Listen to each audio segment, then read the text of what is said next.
Hey everybody, welcome to week 2 of our series, What Do We Believe? Again, this is Ignite Student Ministries, and since we are all under quarantine with the coronavirus right now, instead of meeting on Sunday nights, we are doing our devotionals in this video series. So for the next couple of weeks, we're going to be talking about what it is that we believe as Christians.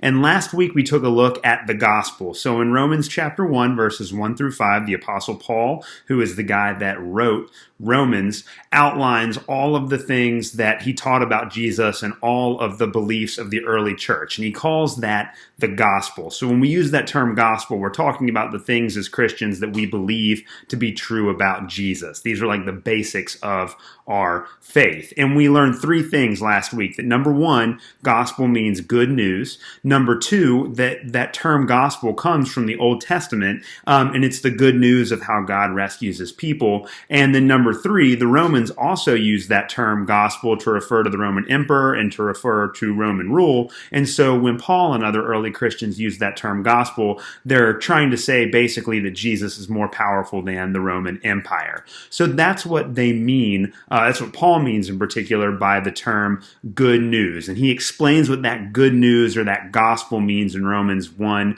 through 5. Just remember that I use the term gospel and good news interchangeably because that's what that word gospel literally means. It just means good news. So we know that in Romans 1 through 5, and you can read that, we read it last week on the video devotional, we know that there is the place that Paul explains what that good news is all about. What are the things that people believe?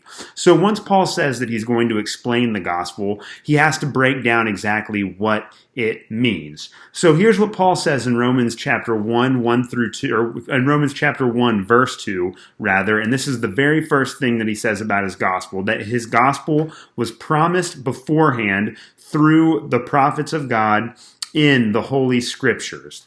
So for Paul, he's saying that his good news about Jesus, according to Romans chapter 1, verse 2, was promised beforehand in the Holy Scriptures. Now, for Paul, the Scriptures are our Old Testament today. Remember that Paul is one of the writers of the New Testament, and so he didn't think about the New Testament when he was writing because it didn't exist. So when Paul says that this message about Jesus is according to Scripture, what he means is that it's according to the Old Testament, that somehow the story of the Old Testament points to Jesus. And when Paul says that, he doesn't just mean that you can go back to the Old Testament and find a passage here or a passage there that refers to Jesus and the coming of Christ. What Paul is saying is that the entire Old Testament, the whole story, all the way from Genesis to Malachi, points towards Jesus. And so the gospel, or the good news about Jesus, is the conclusion of, or the fulfillment of, the story of the Old Testament. The entire story finds its fulfillment or its closing scene in Jesus. So for Paul, his entire world is shaped by the Old Testament. Like when Paul thinks about the world around him, when he thinks about Jesus and the Roman Empire and the church, he thinks about all of that based on his understanding of the Old Testament, that story that he believes is fulfilled and completed in Jesus. So if you remember last week, we talked about a scholar named James Dunn, and I told you he's one of my favorite scholars in the world. He has a term for this, and he calls the Old Testament Paul's narrative substructure, which is a very fancy term that basically means that Paul thinks about Jesus in terms of the entire story of the Old Testament, not just 1 or 2 specific verses. So what is that Old Testament story? So basically for Paul, the idea of the Old Testament story is that in Genesis 1 and 2, God creates a really good world, and he gives human beings the responsibility of ruling over that world. And then in Genesis 3 through 11, human beings decide that they're going to reject that responsibility, do their own thing, and then sin and death enter the world, and the world gets progressively worse and worse. And then in Genesis chapter 12, there's a man named Abraham that comes along, and God sees that Abraham's like the only person who wants to be faithful and follow God. So he calls Abraham and promises him a family named Israel.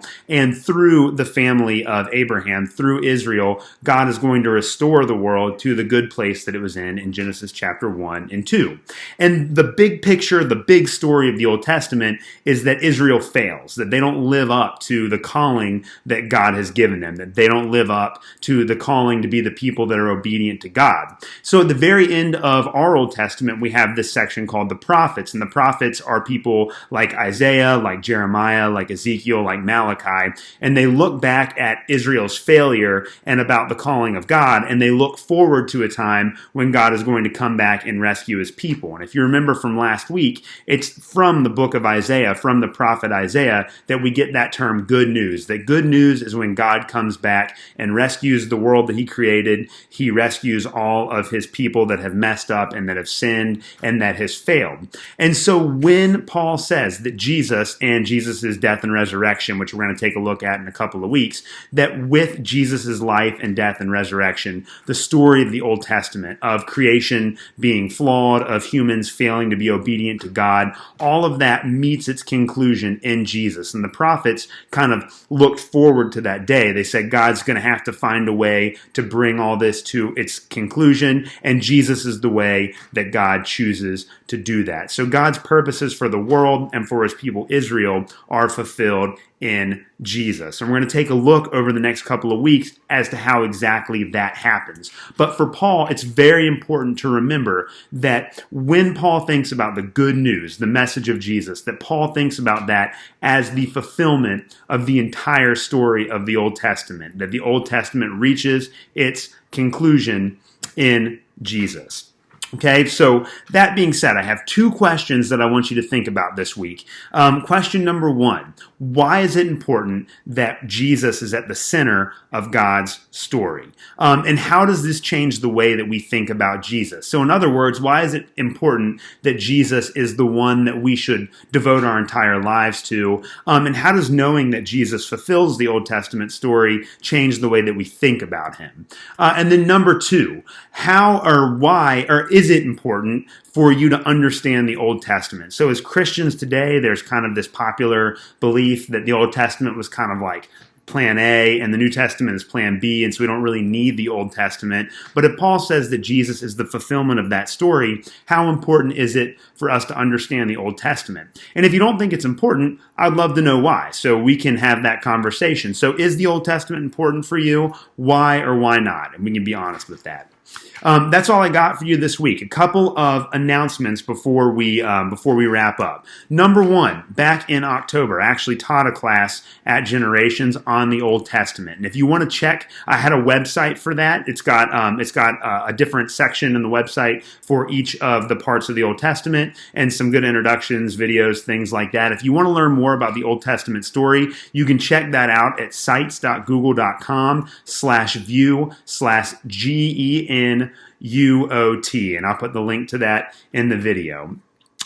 Number two, follow us on social media. We're on Facebook and on Twitter at Ignite Student GN. We're also on Instagram, so if you look up Ignite on Instagram, you'll be able to find us and follow us there. We're also trying to have Zoom Hangouts. We want to have at least one a week if possible, maybe more, depending on how long the quarantine lasts. Over the next couple of weeks, the things that I really want us to think about. Number one, summer events. We're all hoping that the quarantine will be done by May, and so we can have a really full, packed summer schedule. I got a lot of ideas. The volunteers have a lot of good ideas. We want to know what you think. What do you want to do this summer? Number two, tell me what you think about the new proposed schedule for Sunday nights. If you haven't gotten a chance to look at it, I've sent that out a couple of times. Check Facebook, check Twitter. Let me know what you think about the schedule change for Sunday night. Number three, here's the big one. If you want to be a part of the youth band, Hannah has volunteered to kind of help me run it, help me lead it. If you want to be a part of the youth band, let me know. Let me know what instrument you play. Also, if you don't play an instrument or sing, that's cool too. We need people to run media. We need people to run soundboard. We need tech people. In other words, we need a lot of people to be involved in the band. Let me know if you're interested. Let me know if you want to participate. Guys, thanks again for being involved in the devotional this week. Again, as always, feel free to contact me if you need anything, and we'll be talking real soon. Thanks and have a good night.